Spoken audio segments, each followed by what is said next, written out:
নমস্কার বন্ধুরা, আপনারা কেমন আছেন? আশা করি আপনারা ভালো আছেন, আমিও ভালো আছি। তো আজকে আমি ডিম রান্না করব। ডিম আলু সেদ্ধ বসিয়ে দিয়েছি। আর এই ঘরে নিয়ে এসেছি আমি এই যে স্টোভটা। তো এইখানে আমি ওই স্টোভ পরিষ্কার করে রান্নাঘর থেকে এখানে নিয়ে এসেছি। তো বাবার ওই খাবার বানাবো বলে মোদক বানাবো বলে আমি এখানে স্টোভটা নিয়ে চলে এসেছি। তাই স্টোভটা রান্নাঘরে আর নিয়ে যাইনি, এখানেই আছে। তো এখানেই রান্না করে নিচ্ছি। তো এই ডিম আলু সেদ্ধ বসিয়েছি। ভিডিওটা বন্ধুরা, আমি একটু ছোলার ডালও ভিজিয়ে দিয়েছিলাম। এই যে ছোলার ডাল, এটাও একটু বেটে নেবো মিক্সিতে, বেটে নিয়ে আর ডিমের ডালটাইতে দেবো। এটা বন্ধুরা, আমি ডিমটা ভেজে নেবো।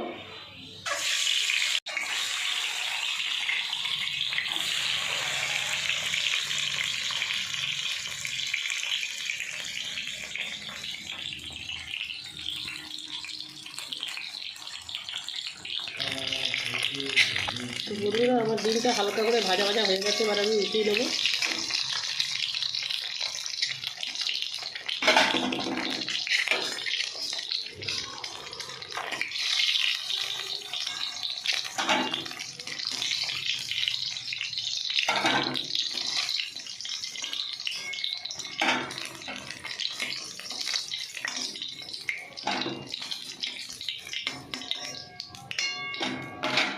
তো বন্ধুরা, আমি একটু আলুটা ভেজে নেবো।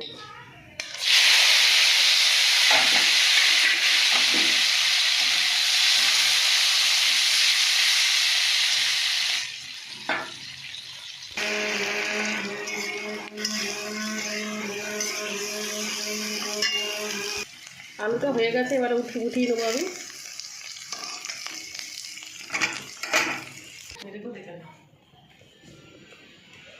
ডালের বড়াটা ভেজে নেবো।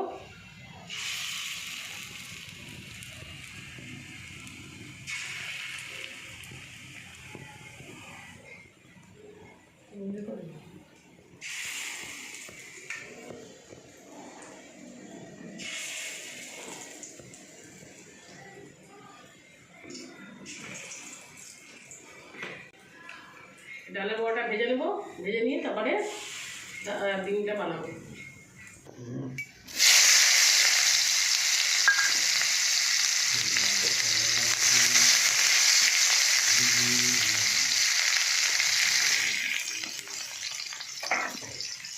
তো বন্ধুরা, আমার পেঁয়াজ ভাজা ভাজা হয়ে গেছে, আর আদা রসুনটা দিয়ে দেবো। আর এর মধ্যে একটু গোলমরিচও আছে।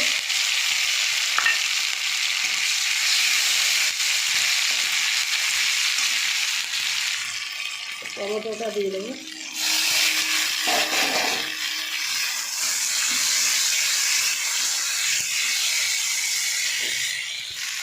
একটু নুন দিয়ে দেবো পরিমাণ মতন।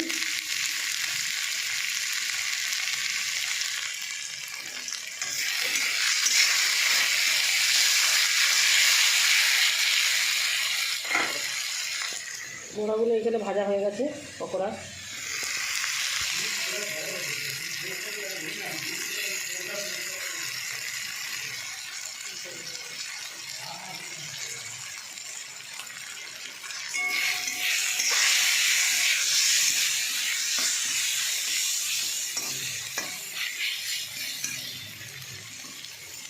তো বন্ধুরা, আমি এবারে ডিম আর আলুটা দিয়ে দেবো।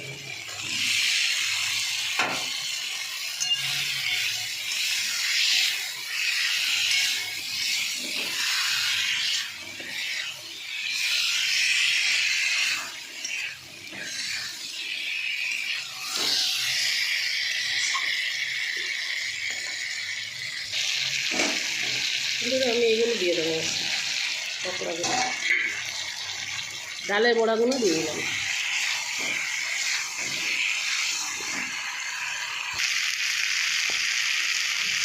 কষা হয়ে গেছে, এবার জল দিয়ে দেবো।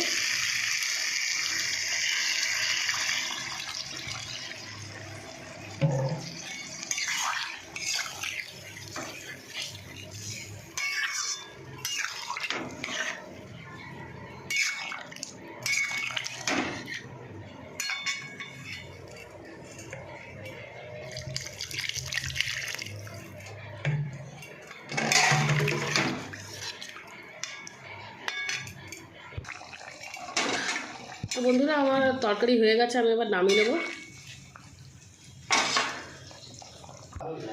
তো বন্ধুরা আমার তরকারি তো আমি হয়ে গেছে, নামিয়ে নিয়েছি। তো আপনারা এরকম করে বানিয়ে খাবেন, ভালো লাগবে খেতে। ডিমও খাওয়া হবে আর ডালের বড়াও খাওয়া হবে, দুটোই খেতে পারবেন। আর ভালো এরকম করে বানাবেন, ভালো লাগবে খেতে। তো আমার ভিডিও যদি আপনাদের ভালো লাগে আপনারা লাইক শেয়ার কমেন্ট করে দেবেন। আর আপনারা যারা সাবস্ক্রাইব করেনি সাবস্ক্রাইব করে দেবেন। তো নমস্কার বন্ধুরা।